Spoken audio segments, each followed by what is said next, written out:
प्रिय विजयवानों, आज हम सभी कक्षा अष्टम नागरिक शास्त्र में पाठ 4 के ही अंतर्गत एक दूसरे टॉपिक की चर्चा करेंगे जिसका नाम है अलोकप्रिय और विवादास्पद कानून। अलोकप्रिय और विवादास्पद कानून क्या होता है इसके बारे में चर्चा करेंगे। आपने पहले कहानी पढ़ा होगा अपनी किताब में, जो आपके एनसीईआरटी की बुक में ही दिया हुआ है। वह एक उदाहरण है, उस उदाहरण से क्या निष्कर्ष निकलता है हम इसके बारे में आपसे चर्चा करेंगे। उदाहरण से साफ हो जाता है कि नागरिकों की भूमिका कानून बनाने में कितनी अहम है। वे जनता की चिंताओं को कानून के दायरे में लाने के लिए संसद की मदद कर सकते हैं। इस प्रक्रिया के हर चरण में नागरिक की आवाज बहुत ही मायने रखती है। यह आवाज टेलीविजन रिपोर्टों, अखबारों के संपादकीयों, रेडियो प्रसारणों और आम सभाओं के जरिए सुनी और व्यक्त की जा सकती है।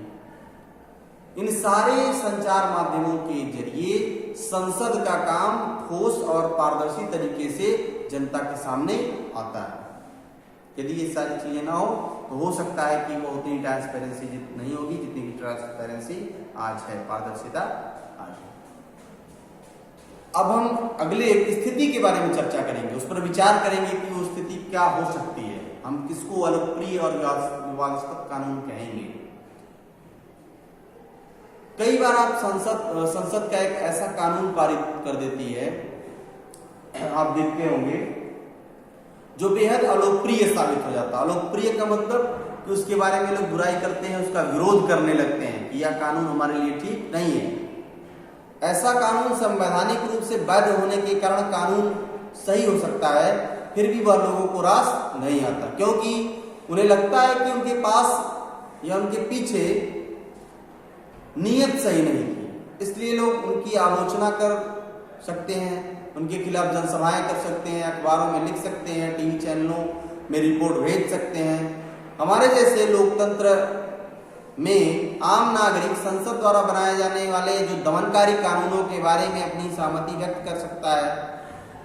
जब बहुत सारे लोग यह मानने लगते हैं कि गलत कानून पारित हो गया है, तो संसद के ऊपर इस कानून पर दोबारा विचार करने का दबाव पड़ने लगता है। जैसे उदाहरण के लिए न्यायपालिका की सीमाओं के भीतर जगह के इस्तेमाल से संबंधित विभिन्न नगर पालिकाओं कानून में पटरी पर दुकान लगाने, फेरी लगाने को गैर कानूनी घोषित किया गया। नगर पालिका में यदि किसी सीमा, जैसे मानिए नगर पालिका है, उसकी अपनी एक सीमा होगी, उस सीमा के भीतर इस्तेमाल से जो संबंधित विभिन्न नगर पालिका कानूनों में पटरी पर जो दुकान लगा रहे हैं, फेरी लगा रहे हैं, को यदि गैर कानूनी घोषित कर दिया गया उनको। इनमें से कोई संदेह नहीं है इसमें कि सार्वजनिक स्थानों को साफ सुथरा और खुला रखने के लिए कुछ कानून जरूरी है, तभी लोग आसानी से फुटपाथों पर चल पाएंगे। लेकिन इस बात को भी नजरअंदाज नहीं किया जा सकता या नहीं कर सकते हैं कि पटरी वाले एवं फेरी वाले किसी भी बड़े शहर में रहने वाले लोगों को जरूरी चीजें और सेवाएं बहुत सस्ती कीमत पर और कुशलता पूर्वक पहुंचाते हैं, अब उनकी जरूरत पूरा करते हैं, और उनकी जरूरत से हम उनकी भी जरूरतें पूरा होती हैं। यदि मान लीजिए वो बेचेंगे तो उनको प्रॉफिट होगा, तो वो अपना काम कर सकते हैं, क्योंकि उनके पास वो क्षमता नहीं है कि कहीं एक जगह दुकान लगाकर बैठ सके, उनके पास उतनी पूंजी नहीं है।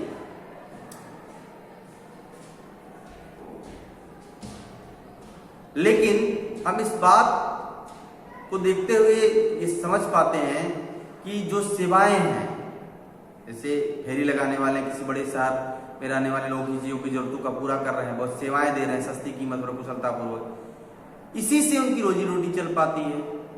लिहाजा अगर कानून किसी एक समूह को हिदायत करता है और दूसरे समूह की उपेक्षा करता है, तो उस पर विवाद खड़ा होगा और टकराव की स्थिति पैदा हो जाएगी।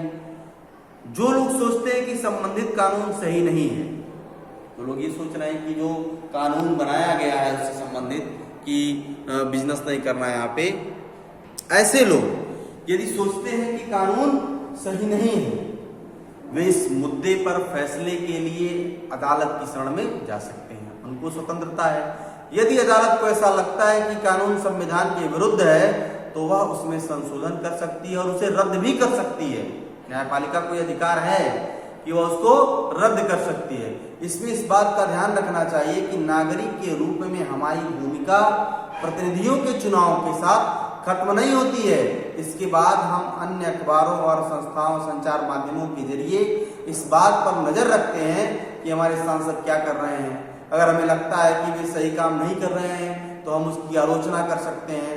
इस प्रकार हमें इस बात को सदा ध्यान में रखना चाहिए कि लोगों की स्थिति जितनी जिम्मेदारी, लोगों की जो स्थिति है, जितनी जिम्मेदारी से, हिस्सेदारी से, या जितनी जिम्मेदारी से उनकी हिस्सेदारी होगी, जितनी जिम्मेदारी से उनकी हिस्सेदारी होगी, उसमें क्या होगा कि उतने ही उत्साह से वे लोग जुड़ेंगे और उतना ही संसद को अपना काम सही ढंग से करने में मदद मिलेगी। उनको ऐसा लगेगा कि हम गलत काम नहीं किए। ठीक, तो हमें क्या करना है, हमारा केवल वोट डाल करके हमारा काम खत्म नहीं होता है। हमारा काम तब अनवरत चलता रहता है। क्यों? क्योंकि हम जितनी मजबूती से अपनी हिस्सेदारी को लगाएंगे, जितने उत्साह से जुड़ेंगे, उतना ही संसद को सपोर्ट मिलेगा, मदद मिलेगा अपने काम को करने में। तो हमको निष्कर्ष क्या निकालना था? अलोकप्रिय और विवादास्पद कानून। अलोकप्रिय कानून ऐसा कानून, उदाहरण के माध्यम से आप समझे नगर पालिका के, यदि उनके ऊपर कानून प्रतिबंध लगा दिया जाए कि वो फुटपाथ पे बिजनेस नहीं कर सकते हैं, क्योंकि वहां चलने वाले लोगों के लिए आसानी नहीं होती है, तो क्या होगा? वह अलोकप्रिय हो जाएगा। क्यों?